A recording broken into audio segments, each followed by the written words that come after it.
कहानी के शुरू में हम स्कूल में कुछ बच्चों को देखते हैं। इन्हीं में रूबी भी थी, जो सब बच्चों के साथ बैठी खाना खा रही थी। तभी अचानक से उधर एक बच्ची की आंखें नीली हो जाती हैं और वो कांपने लगती है, जिसके बाद वो नीचे गिर गई थी और थोड़ी ही देर बाद उसकी मौत हो जाती है। किसी को कुछ समझ नहीं आता कि उसके साथ क्या हुआ। सभी घबरा गए थे। इसके बाद हमें पता चलता है कि ये एक वायरस है जो सिर्फ बच्चों में फैल रहा है। साइंटिस्ट इसको हल करने की कोशिश कर रहे हैं, पर अभी तक इस वायरस का कोई तोड़ सामने नहीं आया। और इसी तरह वक्त के साथ साथ 90% बच्चे इस वायरस का शिकार होकर मर जाते हैं, जिसके बाद हमें अमेरिका के प्रेसिडेंट दिखाए जाते हैं, जो बताते हैं कि इनका बेटा भी इस वायरस की लपेट में है। सब साइंटिस्ट डॉक्टर मिलकर इसका हल निकाल रहे हैं। उन्हें उम्मीद है कि उनका बेटा और बाकी सब बच्चे ठीक हो जाएंगे। प्रेसिडेंट कहते हैं कि अगर आप लोगों को कोई भी बच्चा ऐसा बीमार नजर आता है तो जल्द उसको CDC डिपार्टमेंट में भेज दें, जिधर साइंटिस्ट और डॉक्टर मिलकर उनका इलाज करेंगे। We will find a cure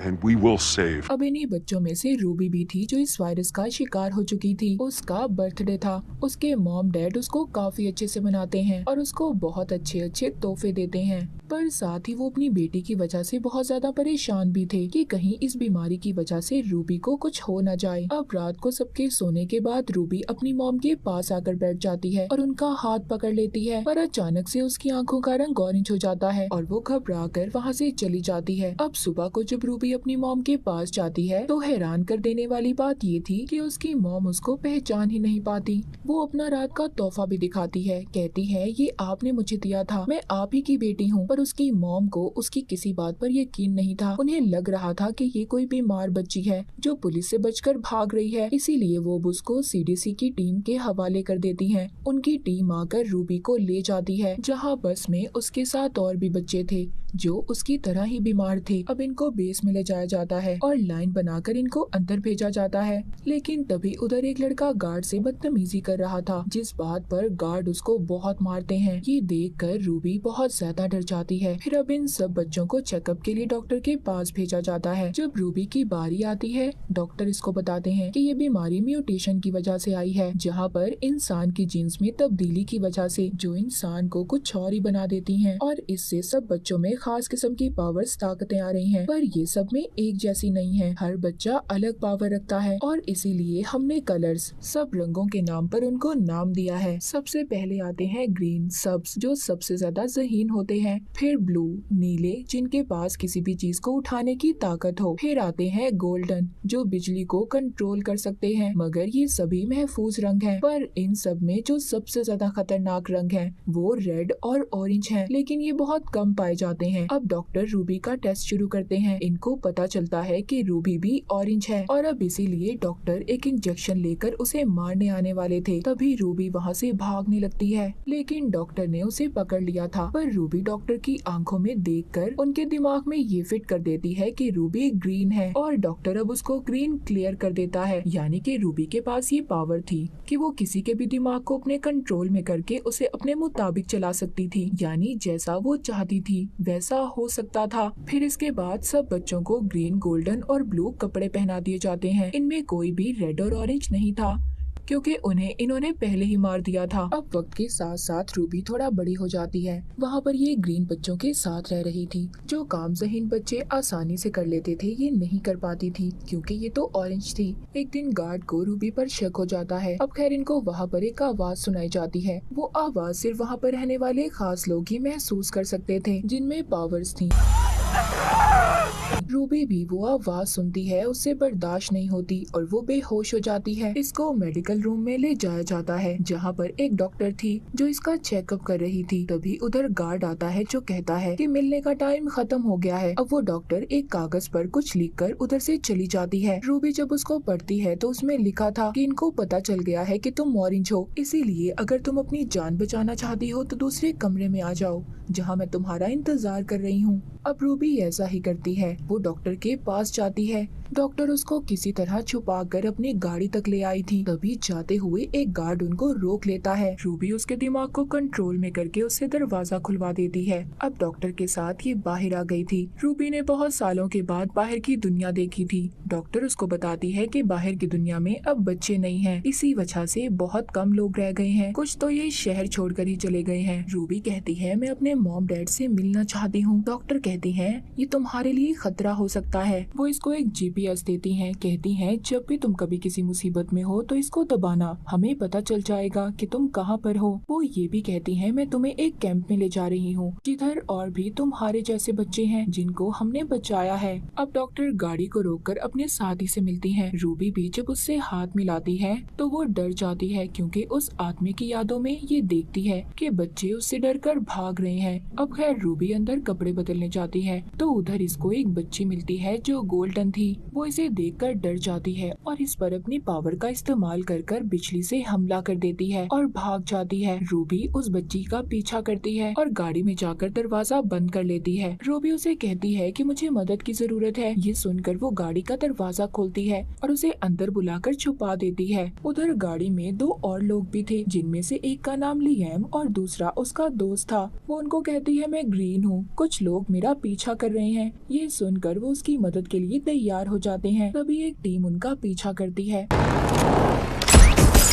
उधर डॉक्टर और उसका साथी भी था जो उनका पीछा कर रहे थे। तभी लिएम उधर जो के ब्लू था वो इनकी गाड़ियों को खराब कर देता है जिस वजह से वो इनका पीछा नहीं कर पाते और ये बचकर निकल जाते हैं। अब ये एक जगह पर रुकते हैं। लिएम का दोस्त रूबी से कहता है अगर तुम ग्रीन हो तो तुम किसी के लिए कोई खतरा नहीं हो, ऐसे क्यों बचकर भाग रही हो। जिस पर रूबी कहती है अगर तुम मेरी मदद करना चाहते हो तो ठीक है वरना मैं चली जाती हूँ। पर लिएम उसको रोक लेता है और कहता है हम एक जगह पर जा रहे हैं जिधर ऑरेंज लड़का रहता है जो हम जैसे सभी बच्चों को उधर कैंप में सबसे बचा कर रखता है, जिधर कोई खतरा नहीं होगा। अगर तुम चाहती हो तो तुम हमारे साथ चल सकती हो। रूबी भी उनके साथ चलने के लिए हाँ बोल देती है। अब रास्ते में रूबी लिएम से पूछती है कि तुम बेस से क्यों भागे थे। वो कहता है गवर्नमेंट हम पर गलत तजुर्बे कर रही थी, हमारी एक आर्मी बनाना चाहती थी जिन्हें वो दुश्मन के खिलाफ इस्तेमाल करेंगे, इसीलिए मैं वहाँ से भाग आया। उधर कैंप में उस डॉक्टर को भी पकड़ लिया जाता है जिसने ये कहा था कि रूबी ग्रीन है और फिर एक मास्क पहनकर लड़की आकर उधर डॉक्टर को मार देती है। हम देखते हैं रूबी जब रात को सो रही थी तभी उसका हाथ गलती से लिएम के हाथ पर लग जाता है। अब उसको लिएम की वो यादें दिखाई देती हैं कि कैसे वो बेस से भागा था। उसने अपने साथ साथ और भी बच्चों को बचाने की कोशिश की थी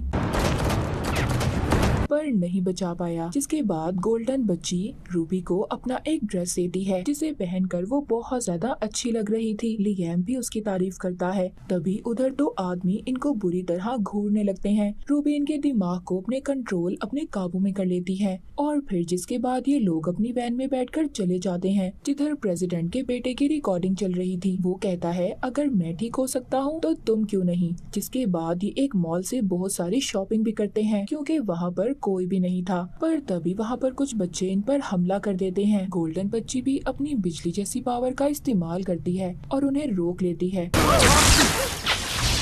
अब वो बच्चे जो इन पर हमला कर रहे थे वो भी इनके जैसे थे, मतलब उनमें भी खास किस्म की पावर्स थी। वो कहते हैं तुम्हारे ऊपर तो ट्रैकर्स लगे होंगे जिसकी वजह से हम भी पकड़े जा सकते हैं क्योंकि तुम बेस से भागे हो। खैर अब ये सब रात को बैठकर बहुत सारी बातें करते हैं। लिएम यहाँ पर ऑरेंज लड़के के बारे में भी इनसे पूछता है। कहता है मैंने सुना है कि हम जैसे सब बच्चों को अपने पास रखकर सबसे बचाता है, हमें भी उधर जाना है। अगर तुम्हें उसका पता मालूम है तो हमें बताओ। वो बच्चे कहते हैं ये खुफिया है, कोई भी उसका पता आसानी से नहीं जान पाता। तभी उधर रूबी इनमें से एक बच्चे के दिमाग को कंट्रोल में करती है और वो उसका पता बता देता है जो कोड की शक्ल में था। लिएम का दोस्त जो बहुत ज़हीन था और ग्रीन था उसे समझने में लग जाता है जिसमें उसका साथ रूबी भी दे रही थी। अब ये दोनों उसको समझ लेते हैं जिससे ये बहुत ज्यादा खुश थे। रूबी उस जगह पर थी जिधर इसके मॉम डैड रहते थे। ये उनसे मिलने के लिए बेताब थी। अब ये फैसला करती है कि वो अपने मॉम डैड से मिलने जाएगी। अब ये रूबी को उसके मॉम डैड के पास छोड़ देते हैं पर जब ये उनके पास जाती है तो उनसे नहीं मिलती क्योंकि इसे ऐसा लग रहा था कि वो इसे नहीं पहचानेंगे और इस बात पर इसे बहुत दुख होगा। इसीलिए ये अपने मॉम डैड से नहीं मिलती और बहुत रोती है। रास्ते में अब इसको लिएम मिलता है। ये लिएम के साथ अब वापस वैन में जाकर बैठने वाली थी। तभी उधर एक लड़की आती है। ये वो ही थी जिसने बेस में डॉक्टर को भी मारा था। ये इनको यहाँ पर पकड़ने आई थी। तभी रूबी इसे अपने कंट्रोल में कर लेती है। कहती है तुम सीधा उस जंगल में चलती जाओ और तुमने रुकना नहीं है, चाहे तुम्हें भूख प्यास जो भी लगे। ये सब देखकर इसके दोस्त हैरान हो जाते हैं कि ये सब कैसे कर पा रही थी। इनको पता चल गया था कि रूबी ऑरेंज है। जिसके बाद ये अपने तीनों दोस्तों को वैन में बैठने का कहती है। रूबी यहाँ पर सबसे पूछती है कि तुम्हें डर नहीं लग रहा मुझसे, मैं ऑरेंज हूँ। लियाम कहता है नहीं, इसमें डरने की क्या बात है। वो कहती है मैं अपनी ताकतों को कंट्रोल नहीं कर पाती और मैं जिसको भी छू लेती हूँ उसे अपने कंट्रोल में कर सकती हूँ, और अगर मैं ये किसी पर अचानक करूँ तो उसकी मौत भी हो सकती है। अब इसके बाद ये लोग आगे बढ़ते हैं। तभी कुछ बच्चे इन पर हमला कर देते हैं जिन्होंने फौजी जैसे कपड़े पहने हुए थे। पर तभी उनमें से एक बच्चा लियाम को पहचान लेता है। लियाम कहता है बस हम यहाँ पर रहना चाहते हैं, हमें किसी चीज से कोई खतरा ना हो। ये लोग मान जाते हैं। इनको अपने साथ ले आए थे। फिर इनको ऑरेंज लड़के के पास ले जाया जाता है जो कोई और नहीं बल्कि प्रेसिडेंट का बेटा था। वो रूबी और उसके दोस्तों को देखकर बहुत खुश होता है। अब ये यहाँ पर सबको सच्चाई बताता है। प्रेसिडेंट यानी मेरे डैड ने सबसे झूठ बोला कि मैं ठीक हो गया। सब मुझ पर नए नए तजुर्बे कर रहे थे। जब कोई भी ठीक नहीं हुआ तो इन्होंने एक कैंप बनाकर वहाँ पर बच्चों को उधर रखने लगे। वो रूबी से कहता है तुम फिक्र नहीं करो, मैं तुम्हें तुम्हारी पावर्स का इस्तेमाल बताऊंगा, सिखाऊंगा मैं तुम्हें। अब आहिस्ता आहिस्ता रूबी भी सब सीख रही थी। एक दिन ये बहुत उदास थी। ऑरेंज लड़का प्रेसिडेंट का बेटा रूबी के पास आता है। कहता है एक ऑरेंज ही दूसरे ऑरेंज के दर्द को समझ सकता है। फिर ये उसका हाथ पकड़ता है, पर तभी ऐसा करते हुए लियाम भी उसे देख लेता है जिस पर इसे बहुत गुस्सा आता है। अब ऑरेंज लड़का रूबी की 6 साल पुरानी जिंदगी में देखता है। यहाँ पर हमें पता चलता है कि उस रात रूबी के साथ क्या हुआ था। उसके मॉम डैड उसे कैसे भूल गए। रूबी जब अपनी बर्थडे वाले दिन अपने मॉम डैड के पास गई थी तो इसने अपनी मॉम के हाथ को छूकर उनकी सारी यादों को मिटा दिया, और यही वजह थी कि उसके मॉम डैड उसे भूल गए थे। Here, come with me. Orange लड़का हैरान हो जाता है। कहता है ऐसा करना तो मुझे भी नहीं आता। वो कहता है ये सब तो मेरे पास भी नहीं है, क्या तुम मुझे सिखा दोगी। वो कहती है मैं नहीं जानती ये मैं कैसे कर लेती हूँ, और इसी गलती की वजह से मैंने अपने मॉम डैड को खो दिया। अब जब रूबी लियाम से मिलती है तो वो इससे काफी नाराज था। कहता है मैं जानता हूँ तुम दोनों के दरमियान क्या चल रहा है। रूबी कहती है ऐसा कुछ नहीं है और हम दोनों भी कभी नहीं मिल सकते क्योंकि मुझे डर है मैं तुम्हारे साथ भी वही ना कर दूं जो मैंने अपने मॉम डैड के साथ किया। ये कहकर वो वहाँ से चली जाती है। अब ये लियाम के दोस्त के पास आती है जो झील के किनारे बैठा था। वो रूबी से कहता है इधर भी मुझे वही सब लगता है जैसा बेस में था, हम इधर भी महफूज नहीं है। दूसरी तरफ ऑरेंज लड़का अपने लैपटॉप पर किसी को कुछ बता रहा था कि इधर कितने ब्लू हैं और कितने ऑरेंज हैं। तभी उधर रूबी आ जाती है जिसे देखकर ये अपना लैपटॉप बंद कर देता है। ये भी इससे लैपटॉप ही लेने आई थी ताकि इसका दोस्त अपने घर वालों से राब्ता कर सके। पर यहाँ पर ये इससे एक डील करता है। कहता है कि अगर तुम मुझे ये पावर सिखाओ कि लोगों के दिमाग में जाकर उनकी याद को कैसे मिटाते हैं तो मैं तुम्हें लैपटॉप दे दूंगा। ये भी हाँ बोल देती है। अब जब ये सब सिखा रही थी, जब ये अपनी आंखें खोलती है तो ऑरेंज लड़का उससे बदतमीजी कर रहा था। ये एक मुक्का मारकर यहाँ से भाग जाती है। बाहर जाकर बहुत रोती है। लियाम इससे पूछता है कि क्या हुआ। ये उसको सब बता देती है जिस पर लियाम को बहुत गुस्सा आता है। वो ऑरेंज लड़के को मारने आ रहा था। रूबी कहती है ये लड़ने का वक्त नहीं है, हम यहाँ पर महफूज नहीं है, हमें जल्दी यहाँ से जाना होगा। अब जब ये सब रात को यहाँ से भाग ही रहे थे तो उधर कैंप का जनरल आ जाता है।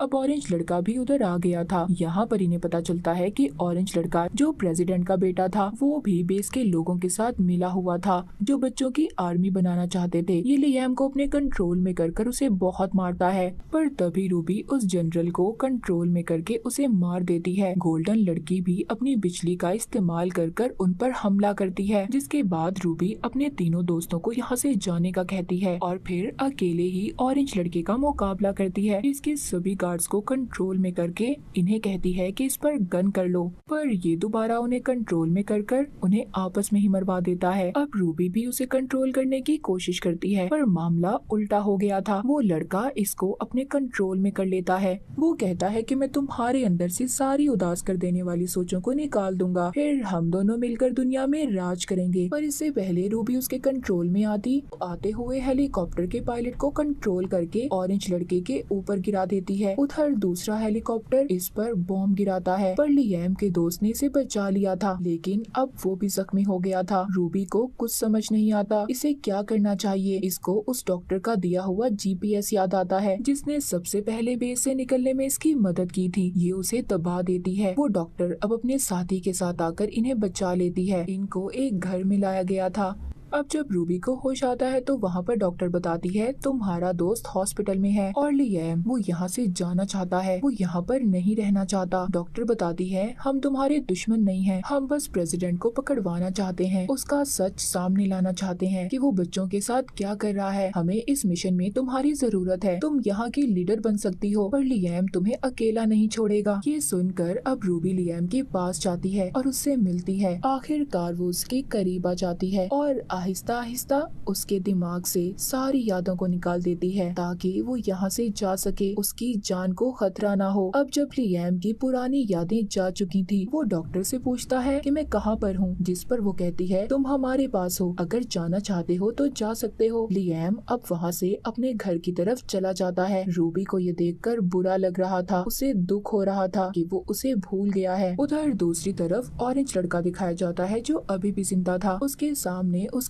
आर्मी थी, वो सब बच्चे जिनको इसने अपने कंट्रोल में किया था। उधर दूसरी तरफ इसका मुकाबला करने के लिए रूबी तैयार थी, जो इसके बाद एक लौती ऑरेंज थी। यानी कि ये सिर्फ दो ही थे जो लोगों के दिमाग को कंट्रोल कर सकते थे। और अब ये दोनों एक दूसरे का मुकाबला करने के लिए तैयार थे। और इसी के साथ ये मूवी यहीं पर खत्म हो जाती है।